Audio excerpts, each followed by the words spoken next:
जय श्री राधे। हमें बहुत अच्छा लगता है यार, जब हम अपने भारतीय सैनिकों को देखते हैं ना तो हमारी छाती फूल जाती है। हाँ, हम एक संत ही मानते, अपने राष्ट्र सैनिकों को हम एक संत मानते हैं, क्योंकि ऐसी ऐसी जगह जहां हम खड़े नहीं हो सकते 5 मिनट, वहां इनकी ड्यूटी लगती है और ये देश सेवा के लिए प्राण समर्पित किए हैं। पता नहीं ड्यूटी में जाने के बाद वापस आए कि ना आए, ऐसा होता है ना।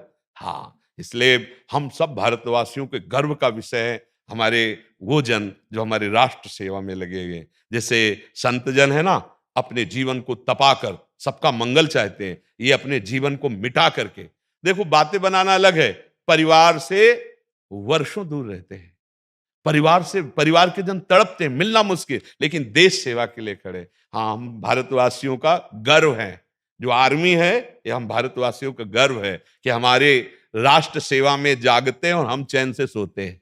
अगर ये सो जाए तो हमारी दुर्गति हो जाए, नहीं हो जाए। अगर 2 घुसी आवे ना तो एरिया के एरिया नष्ट कर दे, और ये अपने प्राणों की बाजी लगाते हैं। इसे हम जब देखते हैं तो हमारे अंदर एक जोश आ जाता है। हाँ, एक हमारे अंदर प्रियता जाग उठती है, क्योंकि हम भारत अपने राष्ट्र को अपना भगवान मानते हैं, और ये हमारे जैसे भगवान के भक्त नहीं, ऐसे हमारे राष्ट्र भक्त है। इसलिए इनको सम्मान की दृष्टि से सबको देखना चाहिए। हमें राष्ट्र भक्त और भगवान का भक्त, यही हमें चाहिए। जो विषयों के भक्त है उनके द्वारा पापाचरण होता है, दूसरों को दुख पहुंचता है, दूसरों की हानि और हिंसा करते हैं। जो राष्ट्र या समाज सेवा, यही हमारे परहित सरिष धर्म नहीं भाई।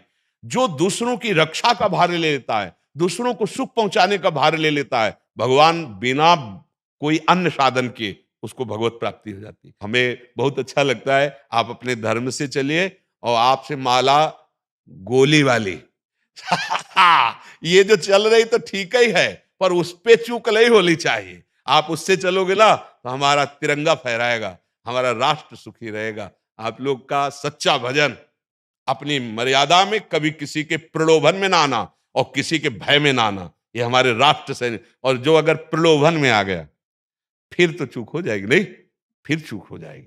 कोई प्रलोभ, हमारे राष्ट्र से बढ़कर हमें कोई प्रलोभित नहीं कर सकता। हमारी राष्ट्र रक्षा में अगर कहीं थोड़ा सा भी छिद्र दिखाई दे तो चाहे अपना ही आदमी क्यों ना हो, उसे तत्काल अंडर में लेना चाहिए, नहीं तो छोटा सा छिद्र हमारे देश के लिए घातक बन सकता है। हाँ, हमारे राष्ट्र सैनिकों की जय हो, वो स्वस्थ रहे और हमारे भारत की सुरक्षा में रहे। और जिनका शरीर छूटता है, एक बार प्रश्न किया था किसी घर वाले ने कि अगर राष्ट्र सैनिकों का शरीर छूटता है तो क्या अकाल मृत्यु? नहीं, बंध नहीं।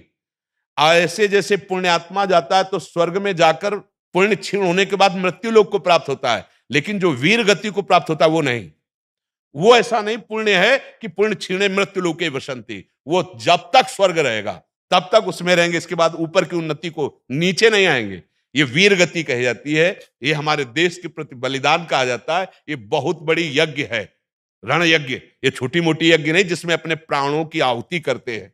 ये कोई ना सोचे, जैसे एक ने प्रश्न किया था, माना स्वर्ग चले गए फिर पुण्य क्षीण होंगे, मृत्यु लोक में आए तो गति क्या हुई? कोई बात तो नहीं बनी। उनको नहीं होता पुण्य बल से स्वर्ग जाना और राष्ट्र भक्ति में प्राणों का समर्पण कर देना, वो सदैव जब तक स्वर्ग है, सृष्टि का लय नहीं होता तब तक उसमें रहेंगे, इसके बाद ऊपर के लोगों को जाएंगे, अधोगति नहीं होगी। ये कोई साधारण खेल नहीं। खूब नाम जप करो और राष्ट्र सेवा में, समाज सेवा में रहो।